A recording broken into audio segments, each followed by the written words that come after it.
They'd been together for 40 years, but the smiles in the photographs gave no clue as to how this marriage would end. On a summer's day in 2010, when Sally Challen bludgeoned Richard to death with a hammer. At her trial, she was portrayed as a jealous wife who had found out about his latest affair. But Sally's family say she was the victim of decades of coercive control. Today, their fight to include that in her defence reached the Court of Appeal. The couple's younger son said he felt sick with nerves. The next 10 years of her life are about to be dictated, whether it's acknowledging the abuse that she suffered or not. It's a watershed moment in domestic violence, and we need to get this decision right, not just for her, but for thousands of other victims of coercive control.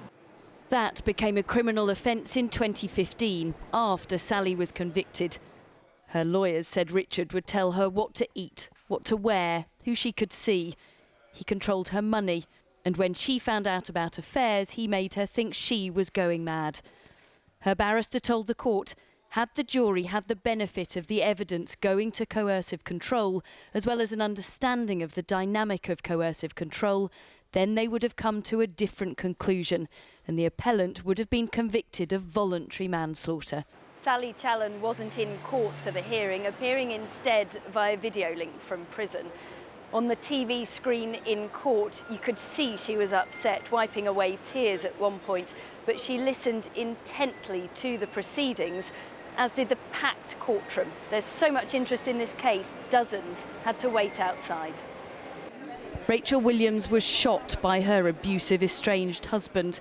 She travelled from Cardiff to support Sally. She killed her husband, but let's look at the reasons why. I mean, for the grace of God, it could have been me in prison, you know, if it had got to that point. But, you know, I just think this today shows what society and the culture change that needs to happen.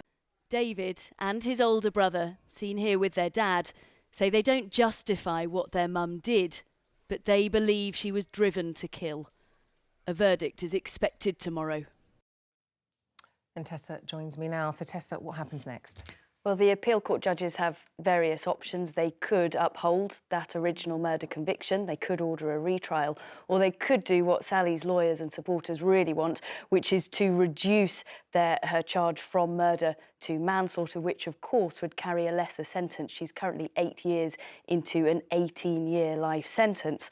Now, there could be wider ramifications as well if they go down that route. If the Court of Appeal says coercive control reduces murder to manslaughter, there could be other cases in the future where this is applicable. There could also be other appeal cases. So everyone watching on really carefully tomorrow.